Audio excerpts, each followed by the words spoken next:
Hello everybody, JGC Anime here, and today we are going to be reviewing Reincarnated as a Sword, or Tensei Shitara Ken Deshita. I probably said that wrong, but let's roll along with it. So, what is the concept, or not really concept, what's the story behind Reincarnated as a Sword? Basically, it's about this guy who gets reincarnated as a sword and ends up meeting this cat girl called Fran, and the two of them go on adventures together in this town, and yeah, that's about it.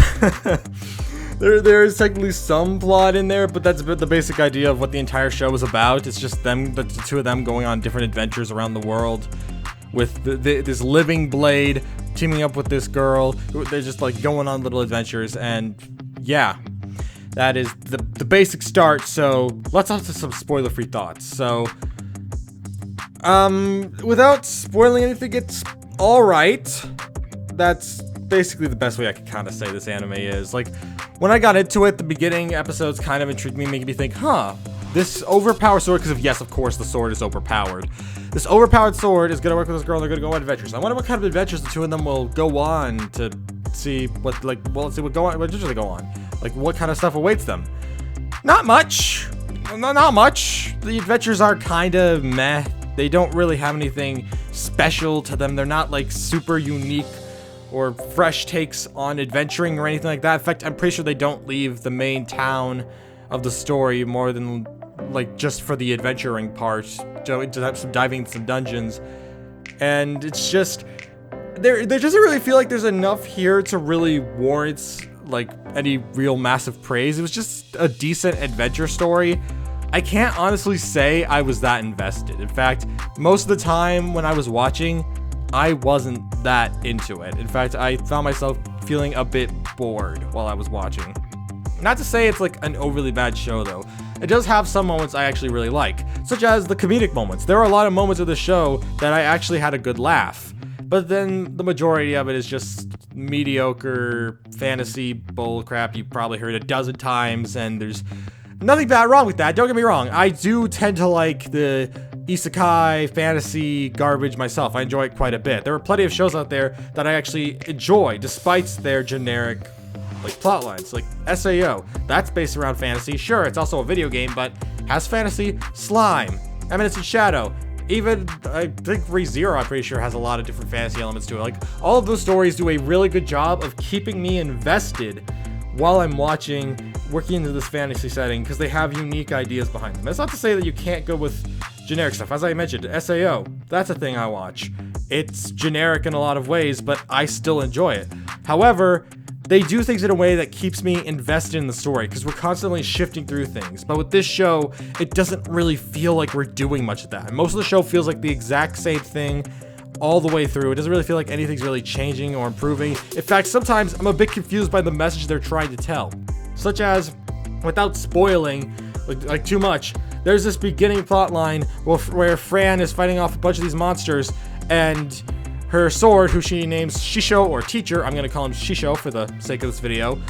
Basically, he's like, this might be a bit much for you. Could we maybe take a step back and try to recuperate? And then she's just like, no, I'm gonna do this. I need to prove that I can do what I want to accomplish. And rather than being like, no, but how can I keep you safe, and how can I help you if you're just going to keep fighting? Instead, he thinks, oh, I didn't realize that she's actually so determined. I'm going to try to help you even more. I'm just like, what? That's the message you're trying to say? Literally the only time I watched where I felt the message was actually clear was probably at the final storyline of the season, where she steps up and does something that I don't want to spoil, but it definitely is the only time in the entire show I felt like what Fran was trying to go for actually felt like the message they were trying to show in that scene. Everything else just felt so weird. Like, I felt like there's this other one time where it happens, the exact same thing happens, where Fran is like up against an opponent she clearly cannot win against, and she's struggling so hard to beat. But rather than running away, she's just like, no, rather than maybe fighting it in another different place, we're gonna fight it here, because I want to show my determination. And I'm just like, dude, really? I thought this was meant to show that she wasn't some all-powerful being that was meant to be able to beat any foe that came at her first try. It definitely feels like the whole message of the show gets so mixed up, I can't tell what the heck they're trying to tell me. I get so lost so quickly, and it's just overall not that great. not a bad show. It's incredibly lackluster with the fact that it doesn't have any real content to it that I could think of that really gets me hyped for what's gonna happen next to Fran and Shisho. Overall, it doesn't really get me that interested. Again, it's not bad. It's the generic fantasy crap we've seen a billion times in anime. And while, again, I can get behind that, there always has to be something behind that to get me interested. Like, example again, SAO.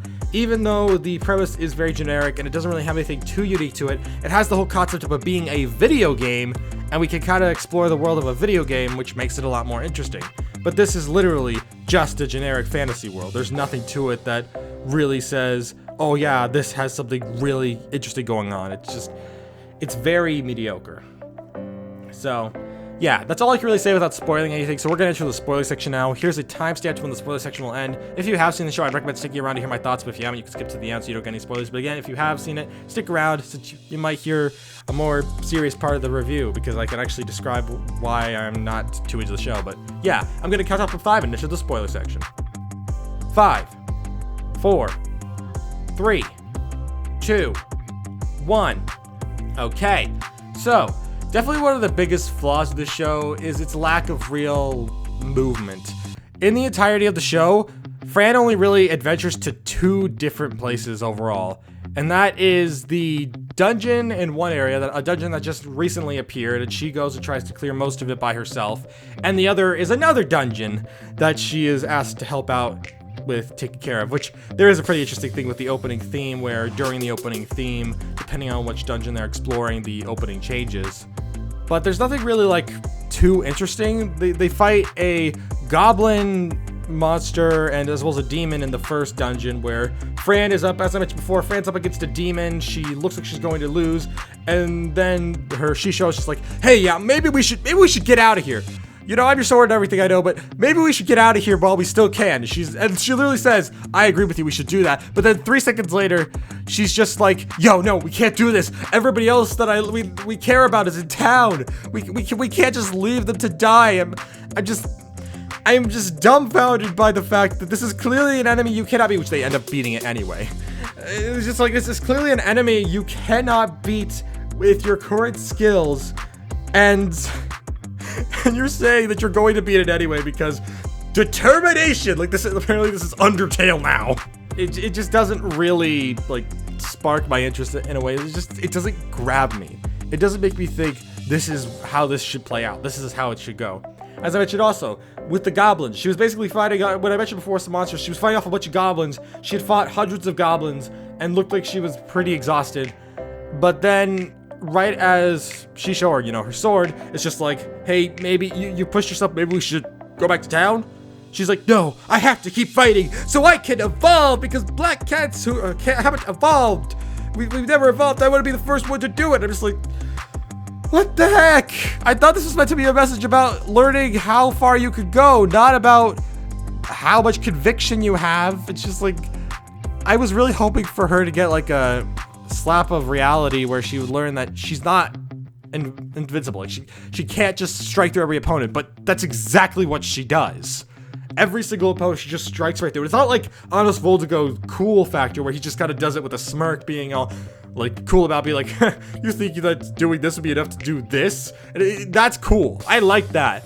But with her, it actually is meant to feel dramatic, and then her actually winning every time doesn't really leave much of an impact. It's kind of like how it should have kind of been done with the way things are in Danmachi, where in Danmachi, while it is true Bel Cornell does win most of his fights, he also loses some of them too. He loses some of those fights because he's not strong enough. He gets a dose of reality to understand that he's not the strongest in the world. There are things that are stronger. I liked that. But this show so far hasn't shown me anything like that, where Fran is up against the wall and actually unable to defeat something. Because in the end, it's always her determination and help from her Shisho to be able to defeat everything. She's able to do anything and be able to beat any opponent just because her and her Shisho are powerful. And the only time I mentioned that she really actually fits with the story has got to be in the final storyline, where Fran and her Shisho end up getting separated. And when that happens, she has to try to fight back against this spider monster without any weapons. And it's actually a really interesting fight, since that's especially how I was hoping things would play out. I was really hoping that would be how things would go, and it did, because that actually fit in the context of the scene. Everything else before that didn't really feel like that vibe, so that's why I was so lost during those scenes. Overall, though, it's not the worst series ever, but it definitely has its flaws, like how the only part of it I can really think of that I enjoyed was probably the comedy. The comedy wasn't like anything beautiful or amazing. It's just decently funny. There are times where it's not that funny, but I can think of a lot more times than not that I got at least a decent chuckle. The comedy is definitely one of the few factors of the show that I actually did not hate. Well, hate is a strong word, and I wouldn't say it was really hate as much as the rest of it's just very mild. It doesn't really inspire anything in me to think, wow, this show is worth something to watch. It's just a very mediocre experience that doesn't have anything unique about it. It is literally the most baseline of any isekai, and I don't see how the main character reincarnating as a sword has really changed anything. In fact, I don't even really think it's necessary. Like, if you took the story of the sword just being a mind, like if it's just somebody's mind in a sword and they just woke up for the first time, there was no reincarnation involved, and they just went off and eventually found Fran, it would play out the exact same way for the most part, except maybe the cooking part, which for some reason the sword can cook. It's just, minus maybe the cooking part, everything else about this show would probably just be the exact same. Nothing would change. And I think that's why I enjoy so many of the other shows so much more. They take advantage of what they are. Slime takes advantage of the fact that Rimuru is in fact a slime, as well as ReZero takes full advantage of the fact of Subaru's return by death ability. Like, all these other shows have a concept behind them that they work with and actually push into the story. The guy being a sword, it doesn't really change much of the story. Had he just been like a random sword that had like a mindset and could actually do things on his own, it wouldn't have changed anything. The reincarnation part has no relevance to it, and that's just something I'm really not a big fan of, and I honestly wish that they took better advantage of the fact that he's a guy who was reincarnated as a sword. But I guess sometimes it's easier to think of a concept than to actually work with it. Like how I hear there's an anime coming out about a person who gets reincarnated as a vending machine in another world. Well, I watched that one. I honestly don't think I will, because honestly, if it ends up the same way as Sword did, I don't see myself really enjoying it at all, since Sword was very mediocre and it wasn't anything super special. So, yeah. We're at the conclusion of this video, and one of my final thoughts, as I mentioned during the spoiler-free thoughts, it's alright. It's nothing special, it's nothing unique. It is very much a baseline, like flat, generic story without much really adding to the show or anything. It's basically just simple. There's nothing about it more than it's just simple. It's okay, it's nothing really special, it's nothing unique, and I think it's just alright. That's why I have to give Reincarnated as a Sword a 6 out of 10. You know, the flatlined, like, fine number. It's not good, it's not bad, it's just fine. I know technically 5 could be there as well, but I definitely feel about 6, because there were moments I did have a decent time. Just the comedy moments were pretty decent. However, everything else was just mediocre, just very mild. Nothing fresh or new with this. There's nothing about it that really sparks my interest of saying, I want to see what happens next. And, yeah. There's, again, nothing really I could say else than that. Then it was just decent. So, yeah. That's all I really have to say. So, thank you all for watching. If you're new to the JGC Anime channel, don't forget to subscribe. I also got new anime fans to the channel. And I will see you all around. Peace!